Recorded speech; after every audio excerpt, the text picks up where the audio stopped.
There's a pretty one, Ulysses.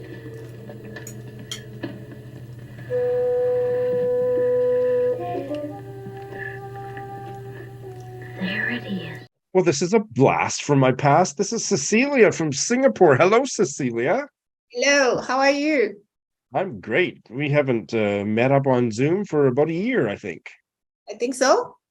And at that time, I was your next door neighbor in Tokyo, and now I'm way the heck out in Saskatchewan, Canada. Yeah, so far away, Shawn. You have to come visit. That hasn't slowed your reading down. You've been reading some great stuff. We forgot to turn the recorder on, so we're going to kind of circle back. What was the NYRB book that you recently reread and loved even more? Okay, actually, I reread three titles from NYRB this year. You reread 3. Yes. I have this real life. Well, I was going to ask if you still had it. You still have the Yes. in-person NYRB book club? Yes, I have the in-person NYRB book club. It's been going on since 2018, and so far we have read 55 titles. Wow. Yes, amazing. And just to stir things up, in January this year, I asked everybody to read 2 books instead of 1. One is Stoner by John Williams, and the other one is The Lonely Patience of Judith Hearne by Brian Moore. Have you read it?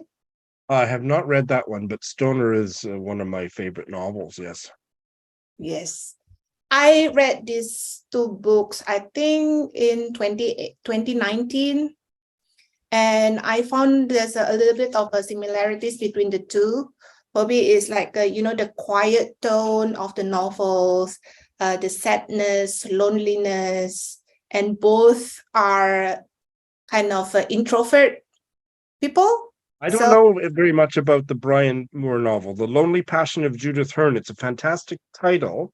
What is it about? It's about a spinster, I think age 40. She basically gave up her life to take care of her aunt, the sick aunt. And once the aunt passed away, then she was actually trying to survive by giving piano lessons, living in a boarding house. And she's quite a plain girl, not good looking, very plain and very awkward. And she was hoping to have a relationship with someone. And as she lives in her imagination, whenever she met someone, a guy, oh, maybe this person likes me, and then she starts imagining the relationship, how they are both going to be together. So she's kind of going into a vicious cycle when things doesn't turn out her way, the sadness and then the loneliness, and she turns into alcohol and starts questioning God. Why is things happening this way? Yeah, so it's very sad, but brilliantly written by Brian Moore, I think. It does sound like a book that I'd like. So Brian Moore, you probably knew, Irish, Belfast, Yes. Northern Ireland, but lived quite a chunk of his writing life. He lived in Canada. Oh, really? I didn't know that. Yeah, well, so of course, all the best writers are at least partially Canadian, Sisilia. I don't know why this novel, I have not read anything by Brian Moore, and this novel in particular sounds like such a Shawn book, so it's going on my TBR. Yes. Tell us more, tease out some of the connections you made between John Williams' novel Stoner and this one, The Lonely Passion of Judith Hearne. That's interesting. I always said that Stoner is the male version of Judith Hearne and vice versa. It's slightly different though, because Judith Hearne's life is very sad. It's like at the end, she's just going downhill with the questioning of God, turning into alcoholism. But for Stoner, he kind of have a fulfilling life despite of the marriage failure that he had. Yeah. And so that's an interesting comment on the pathways that were and were not available to men and women, right? Yes. He had more opportunities to self-actualize and be fulfilled than she did, probably. I think so. But for Stoner, he's a professor. And there's no marijuana use in the novel Stoner, right? No. So Yeah. here's a flippant question for you, Cecilia. Do you read anything that isn't published by NYRB? Yes.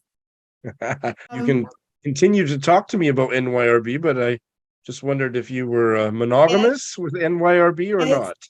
Interestingly, what I have here in hard copies for books that I read this year is published by NYRB Classics, Persephone, and Oxford World's Classics. Oh, for NYRB, I also reread The Seventh Cross. It's a fantastic Hearne novel by Anna Seghers. Who is the translator? Margot Bettauer Dembo.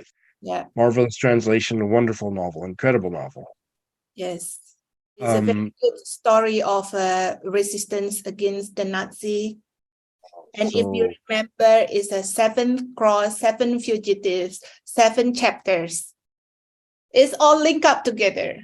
Yeah, 7 is a big, important number. Now, NYRB has at least 2 others of Seghers. A collection of short stories is the most recent one, and another novel. I think the novel's called Transit. Yeah. I read Transit with my book club. Okay, I haven't read it. Did you like it as well? Not as much as 7th Cross. Yeah. I don't know. Immediately find the short story collection, but I'll put the gift up for people. But is that new? The short story collection? Fairly new. Like I think maybe a year or 2 ago it came out from NYRB. Got a beautiful cover, I remember. I haven't, can you believe it that I haven't actually been checking the NYRB recent publications? Are you okay? What's wrong with you? What's wrong with me? I'm in a book buying ban. I've been shopping too many books. Uh-huh. Well, I hear you. Look at this. I know, right? So next publication is Persephone. The ones, those ugly gray covers. Ugly gray covers, but this actually I've been following Leah, your good friend, our good friend Leah. Yes. Yeah, on Litsy, and she has this Persephone book club on Litsy. Mm-hmm. Yeah. So I screen captured the whole titles for 2022 and 2023. Okay. When I have the time, then I will read and just discuss with them. But most of the time, I don't have the time. I've been too busy or too distracted with other books. But this year, I read High Wages by Dorothy Whipple. I've read one Dorothy Whipple novel, but I'm not aware of this one. Is this a new one from Persephone? No, I don't think so. And did you like it?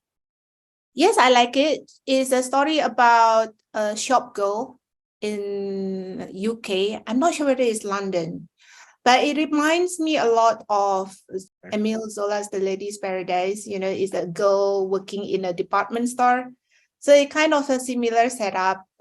And for this, I like the day-to-day life that Dorothy Whipple actually expressed it there. And also how the girl actually has her own insight about how to run a business.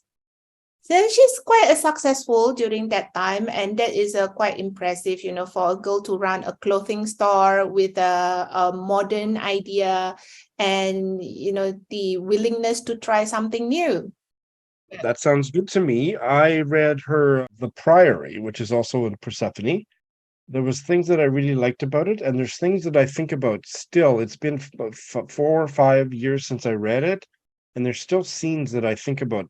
Maybe once a week is not correct, but once a month I remember back to certain scenes and characters. But I found it really frustrating in other ways too. There was just things about the plot and the length of it, the pacing, that turned me off. So I kind of have a love-hate relationship with that novel, and I haven't read anything else she's written. Actually, this is the first one of Dorothy Whipple that I read. I have Someone at a Distance, also by Persephone. Now, I just found that there was one that was on Audible as an audiobook, and I thought, I'd probably try a Dorothy Whipple audiobook if I like the narrator.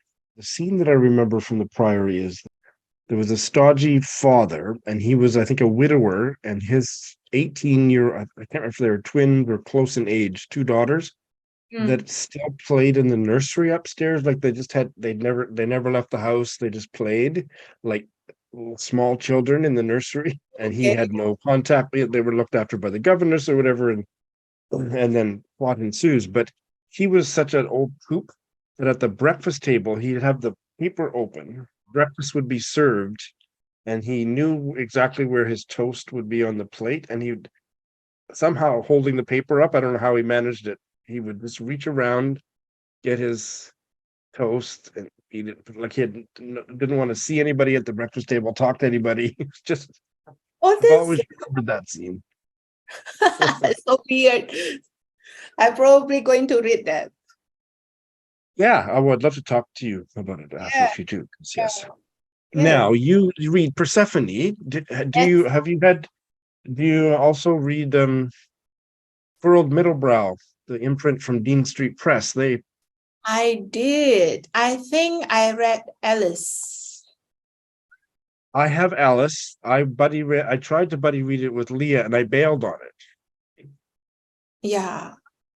I think it was okay for me. I don't quite remember what it's all about, but yeah, I don't remember things that I don't like. That's interesting. I think I remember them better than the ones I like. Really? Furrowed Middlebrow is really hit and miss for me, but I have some of them I've absolutely loved. I love the novels of Ursula Orange that they have. Which one? Did it begin again? I believe that's the one I love the most. Yeah, let's see. And then Ursula Orange's life is so fascinating. Yeah, Begin Again. Company in the Evening and Tom Tiddler's Ground. My favorite was definitely Begin Again. Did you read that? No, not yet. I recommend that one. Leah again has a book club running on Litsy for this publication. Yes. Yeah. Leah's very busy. No wonder she won't come on my show. She's too busy. Oh no, Leah. I participated in one of their monthly discussions just a few months ago, and it was Susan Scarlett. And it was called Clothes Peg.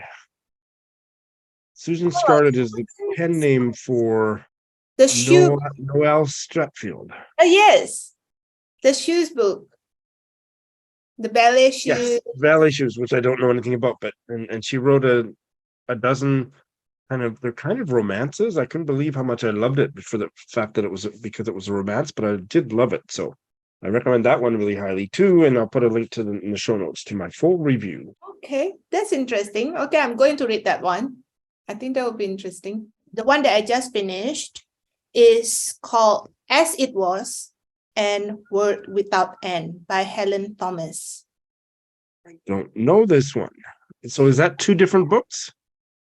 Yes, two in one book. So this is interesting. I'd never heard of Helen Thomas before. She was a British writer, and her husband is Edward Thomas, who was a British poet and British writer also, because he started with writing prose before he switched to poetry. So this book is kind of a memoir, and she wrote this as part of therapy because she was so depressed after Edward Thomas was killed in the World War I. So these are two books like a memoir. It's so interesting. It started with their first meeting, and then the whole relationship, the marriage, the birth of the children. What interested me is the difference in the personality between the two. Helen Thomas is very cheerful, very bubbly, strong personality. And Edward Thomas is forever in depression. I think he has a clinical depression. It's like always in a dark mood, brooding. And it's very difficult for Helen Thomas to handle this. I think the writing is really beautiful. The love story is so gentle. And I like the way she described the life during that time. I mean, it's the early 20th century, living in the countryside.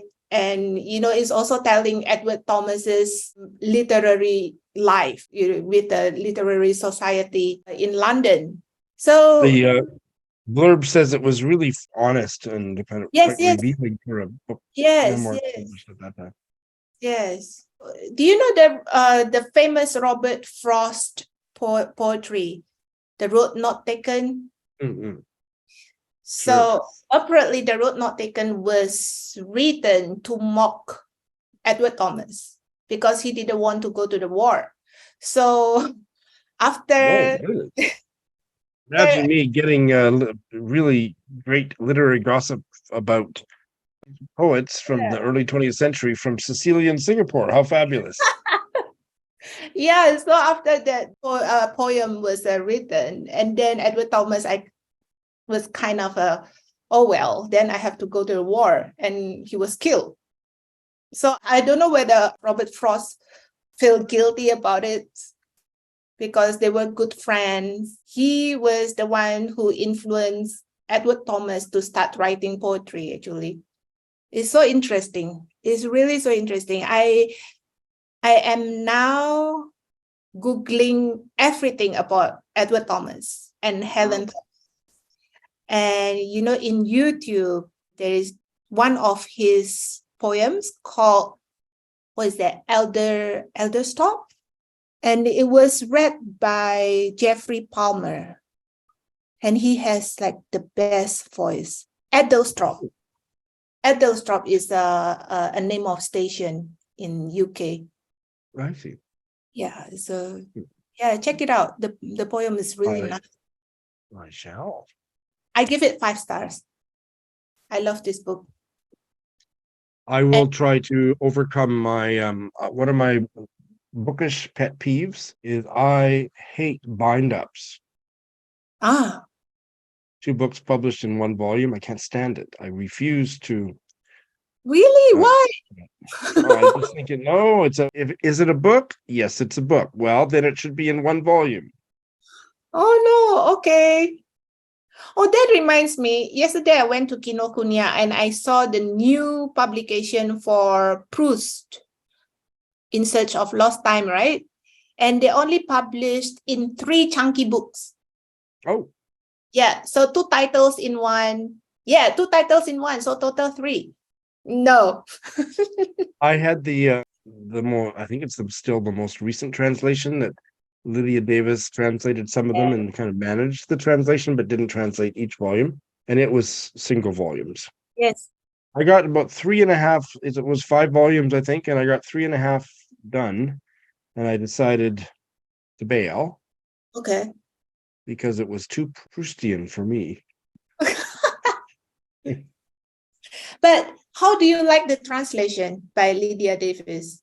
Well, I mean, I didn't have anything to compare it to. I thought it was nice. I loved the first volume. Okay. Yeah, and then it was kind of each one I liked a little bit less and a little bit less after that. And I don't think it was the translation. I think it was just, kind of about nothing and just a little bit too precious. A little bit too precious for me. Yeah. Okay. Maybe later because I am still tackling my Zola project. This Zola and project. You've talked about that several times, I think. I know, right? I've been talking about it since 2019. That's when I started the Zola project. How is it? How is it coming? Yeah, so total 20 books. I am reading book 13. Okay. Well, you're on the home stretch. Yes. Not bad. Yeah. But the thing about Zola, I love Zola. His story is always exciting and he did a lot of research and a lot of good observation about what's going on during that time. Yeah. But when he is mellow and feeling romantic, I totally dislike it. Gosh. Oh, God. That's why I was stuck with, I think, the scene of Abbé Mouret or something. He tried to retell the story of a Garden of Eden with Adam and Eve. Oh my God. Too much. It's just too much for me. So during that year, I think it's 2020, I only read 1 Zola in 1 year. Now, when he writes about tender, kind of romantic, emotional things, is it because does he get too sentimental?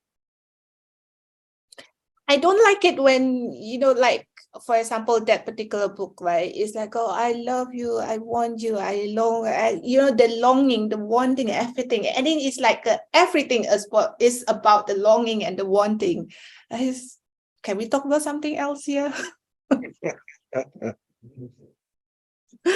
Yeah. Very interesting. I have never read any Zola. I'm sure I have one. I think I still have it. I think it made back from Japan. Yeah. This year I've already read two. The first one is The Belly of Paris. That's very interesting. So it's a story set in the biggest wet market in Paris at that time. And it's basically telling the story, the contrast between greed, the rich, and the poor. Yes. Yeah.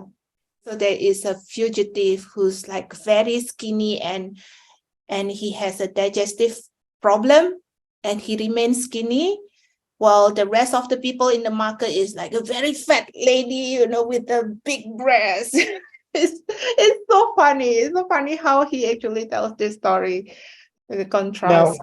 Now, are there characters that continue from novel to novel, or are they all standalone, or is it a mixture of series and? Mostly standalone. It's just a brief mention about characters from the other book, but it's just a briefly, I think it's really good to, if you want to read it without any order.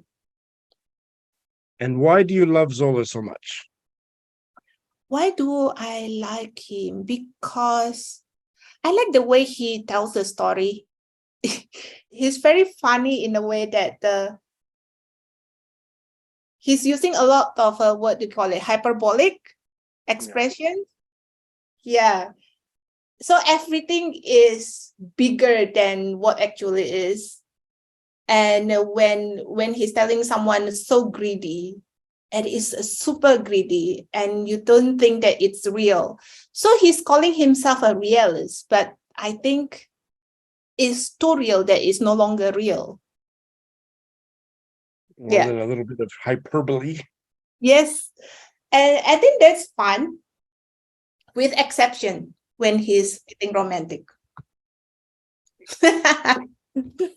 The other book that I read from him is The Bright Side of Life. And again, this is a contrast. One of the character is very kind. Have you read Elizabeth Taylor's The Soul of Kindness? Not that one. Oh, not that one. Yeah, so it's quite similar. The character is quite similar. Like is very kind, always think about other people, doesn't think about herself, and is willing to sacrifice herself just to help other people. Sometimes it's just too much for me to handle. It's like, oh God, so annoying. Just take care of yourself first. Be a little selfish. Yeah, but it's very interesting from a different point of view, because there are people like that. Would you describe Zola's novels as more plot-centered or character-driven novels? Both. Both. Mm-hmm. Both. And that's why I like him. What's good about him is that he has so many characters in the novel, and usually I lost track with characters, and I have to jot down every name and details and places like that. But with Zola, I can afford not taking notes. That's how good he is. This is a very interesting topic for me. So how does he do it? What's different? He keep mentioning it. So like from subplots to subplots, right? He keep mentioning, and he explained about this character briefly to remind the reader, or to recall about this character, right? But he doesn't do it too much. It's just enough. So it's enough to keep the name and the character. You can keep the connection so that you don't lose track. Yes. So I really struggle with keeping track of a wide cast of characters. So I love it when they have a kind of a a list at the front of the book or whatever. Because we very easily get lost when there's too Oh, many characters. you like to have a list, so you refer to the list? Yes, if it's a confusing story, then I will make my Ah, own list, but I don't do that's that very often. But okay. That's interesting because even if the book has a list of characters at the front, I don't use it. So I create my own. Because when I refer to the list, it tends to give a spoiler in a way. Yeah. So I create my own list and refer to it. So that's Zola. And my recent favorite is George Gissing. Have you read any? By him? yes, I loved The Odd Women. And The Old Woman. Okay. I haven't read that. I read New Grub Street. I have it. I'll get to it one of these days. Yeah, That is but really interesting. journalists, right? Yes. Yeah. About literary society in London in 19th century, late 19th century. Yeah. I feel that George Gissing is the softer Zola. Wow. He is the softer Zola. And in what way is he softer? His characters are more realistic, because Zola is like too hyperbolic, right? It's a bit too much. But you can relate with George Gissing's characters and the situations development in the story. This New Grub Street is very interesting. I think it's the first time that I read about literary society in London during that time. I didn't know anything. I mean, like we all know about Dickens, but we didn't know to what extent, the hardship that they had during that time. Yeah, so this is kind of autobiographical for him, somewhat. Yeah. Yeah. The gist of the story is basically it is so hard to write when you have a pressure to earn money. Well, I've heard very good things about it, and I really did enjoy. I mean, The Odd Woman is a really tough novel. It's a very tough story. Very realistic, very kind of proto-feminist for sure. Yeah. Very vivid characters. Yes. Yes. Probably my next Gissing. Great. I think those are his two main ones, I think. Yeah, I think there's another one is called The Nether World. Yeah. Not the Nether Regions. So I think that's all. And I'm currently reading another Zola, number 13. I hope it doesn't end up being unlucky for you. Yeah. The Drinking Den. It's about the mother of that. L'Assommoir. Yes. Yeah. This is actually the part that I've been waiting for, is the poor side of the family tree, the destitutes. There are 5 titles in this family, and these are supposed to be Zola's greatest novel. So Germinal is there, Nana, and Masterpiece. I just am looking at your currently reading. So yes, I'd forgotten this about you. You are not a Baylor, are you? I'm not. You have a book that you and I tried to buddy read, 3 years ago? The Bridge of Beyond by Simon Schwartz-Bart? Yes, still there. I refuse to fail. I thought it started out really good, and then I just didn't like it. Yeah, I think 1 year or 2 years ago. I think I have to start again, because I totally forget. 2021, August 2021, or September 2021. Oh my God. So it's more than 1 year and it's still there in my currently reading. Well, good luck with that. It's my sickness. No, I have the opposite sickness. I'm the Empress of Bailing. My last Friday reads, I had 4 bails. Oh my God. Then what to do with the books? Well, I took some of them to a used bookstore here, and I got about $30 in credit, so I got new books. Oh, cool. So yeah. Well, Cecilia, it's so wonderful to catch up with you on all your reading, and you're keeping NYRB books in business. What have you got a pick for the next month of the NYRB book club? Next month is Vasily Grossman, The People Immortal. I love Vasily Grossman. Stalingrad, Life and Fate. Do you know that I have a total of 3 book clubs now? No, but I'm not surprised.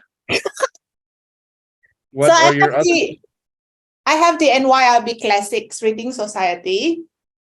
I think I have about 200 members for that. 200? 200 members, but okay, don't be alarmed. There's only like about 8 people usually to come to the Zoom session. Yeah. I don't think I can cope with having a session with 200 people discussing one book. No, thank you. And the maximum that I've had so far is 12 people in Zoom, and that is good enough. Yeah. And then the second book club is Chunkster Book Club. So we read Don Quixote, The Count of Monte Cristo, Dickens, Our Mutual Friend. We read War and Peace. And last year we read Thomas Mann, Buddenbrooks, and The Magic Mountain. The third book club is called the Silent Book Club. Silent Book Club. Okay, why I created this book club is because I like to go to a cafe with a friend of mine, and we just read, drink coffee and read, right? And both of us are just reading, not talking. So why not? Let's do a silent book club. So, okay, again, I have about 400 members for this, but I limit it to 12 persons per meeting. We just sit. There's no assigned reading. People can just bring their own books. We discuss for about half an hour to share what each one of them reading. And after that, 1.5 hours of nonstop reading, silent. Oh, so you start with the conversation and then do it. Okay. I think I've heard of that kind of a book club. The other one that I've heard of is like the first part of yours, which is people just come to the book club and they bring a book and they talk about the book that they've read, and nobody is reading the same book, or maybe by coincidence sometimes they are, but it's just to talk about what you're reading. And both of those appeal to me. Oh, yeah. That's nice too. Yeah. When you were in Tokyo, did you ever go to the Silent Reading Cafe? No, where is that? I believe it's at Koenji. Oh, Koenji. Okay. Okay, I'll search. I went once, and it was an experience. I did a vlog, so there's a video about it. I'll put the link in the show notes, and you can watch it. It was fun. Okay. But the chairs were so uncomfortable, I didn't go back. But there was no talking allowed. So even to place your order, you have to whisper to the waiter. The furniture, I'm getting old, so the furniture was really uncomfortable. So that's why I didn't go back. Maybe I'll start one in Saskatoon. Yeah, you should. Actually, that would be a good one. And it's really interesting that people really appreciate this silent book club. They keep mentioning to me that I try to read at home, but there are so many distractions: phone, the children, television, and this 1.5 hour every month is so precious to be able to read.